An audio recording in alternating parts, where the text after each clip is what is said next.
Eddie Murphy, the comedic colossus whose impressions and inflections have reshaped stand-up and silver screens for over 4 decades, remains an enigma wrapped in uproarious talent.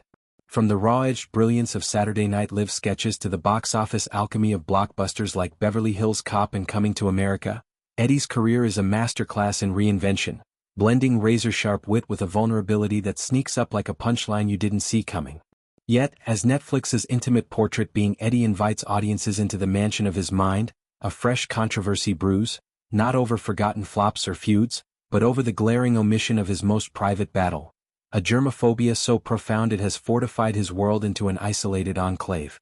This exclusion, insiders whisper, isn't oversight but orchestration, a deliberate veil over the stranger and sadder truths that humanize the icon, sparking debates on the ethics of celebrity storytelling and the high cost of curated candor.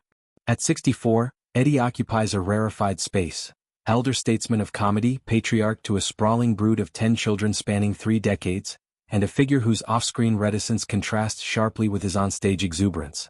His Beverly Hills estate, a sprawling 30,000-square-foot sanctuary of modern opulence, think infinity pools overlooking manicured gardens, home theaters echoing with classic reels, and gyms where he hones the physique that defied time and you people, serves as both creative cocoon and unwitting prison. The documentary, helmed by a team attuned to his rhythms, captures this haven in idyllic strokes, Eddie lounging affably in sun-dappled lounges, trading barbs with visiting comics, or reflecting on milestones with a charisma that feels effortless. It's a celebration of genius, to be sure, clips of his delirious special still crackling with electric energy, anecdotes from 48 Hours, sets where his ad-libs rewrote scripts on the fly. But peel back the polish and the narrative phrase, revealing a man ensnared by routines so rigid they border on ritual, a fortress built not of stone but of sanitizer and solitude. Sources close to the production, speaking under the veil of anonymity to preserve fragile trusts, paint a portrait far more labyrinthine.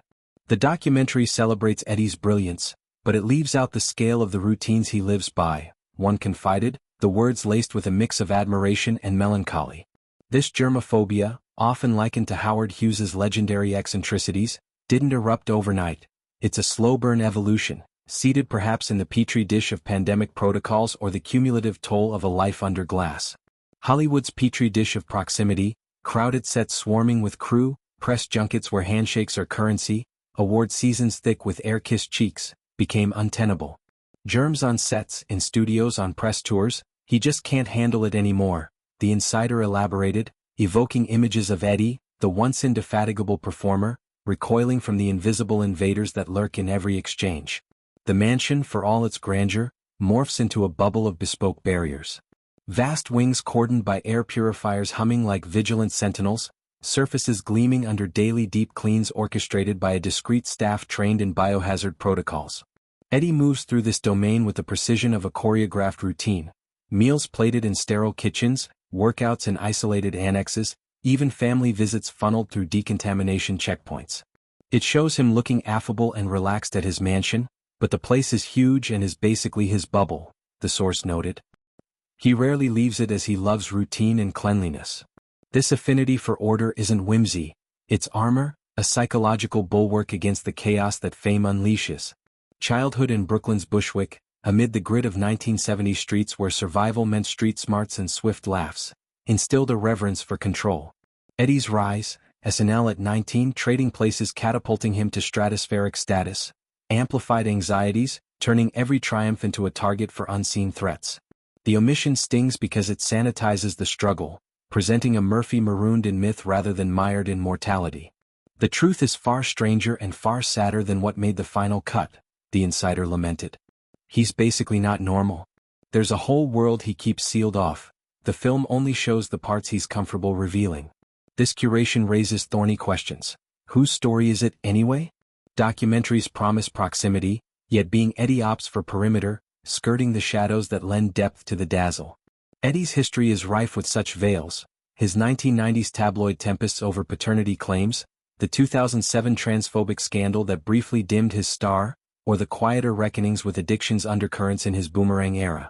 Each emerged as fodder for foes, fortifying his fortress mentality. Now, in twilight years ripe for reflection, this germophobic grip tightens with he's even more locked into routine now. It's got to the point where he rarely steps outside the estate. Controversy cascades from this chasm. Fans, accustomed to Eddie's unfiltered flair in the Nutty Professor transformations or Shrek's vocal virtuosity, feel shortchanged, robbed of the full-spectrum humanity that could elevate the Doc from homage to revelation.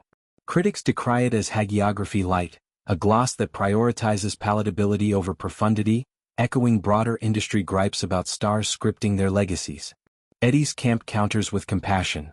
This is his narrative, parceled on his terms, a safeguard for a soul weary of scrutiny. Yet, whispers persist of internal debates, directors urging deeper dives, Eddie demurring with that trademark charm masking resolve. The storm simmers on social scrolls, hashtags like #UnfilteredEddie trending with memes juxtaposing his vampire and Brooklyn bravado against imagined hazmat-suited exits. For Eddie, the personal toll is poignant. Fatherhood, once a raucous romp with kids clambering like in Dr. Doolittle's menagerie, now navigates new normals, virtual story times, gated garden romps, a love expressed through logistics rather than latitude. His partner, Paige Butcher, a former model whose Aussie candor grounds his giddiness, becomes co-conspirator in this cloistered cosmos, their 2022 twins a beacon amid the barricades. Comedy, ever his catharsis, adapts. Stand-up specials scripted in seclusion, drawing from isolation's absurdities with the acuity that made Raw a rite of passage.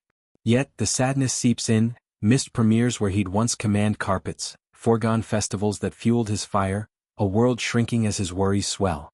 This exclusionary edit invites introspection on isolation's irony. The man who voiced the irrepressible donkey now treads a path of prudent paralysis.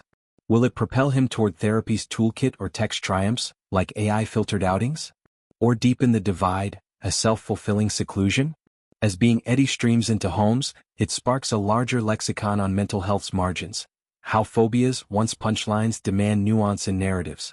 Eddie Murphy, ever the shapeshifter, may yet surprise, emerging from his enclave with a special that skewers his own sanctum, turning trepidation into triumph.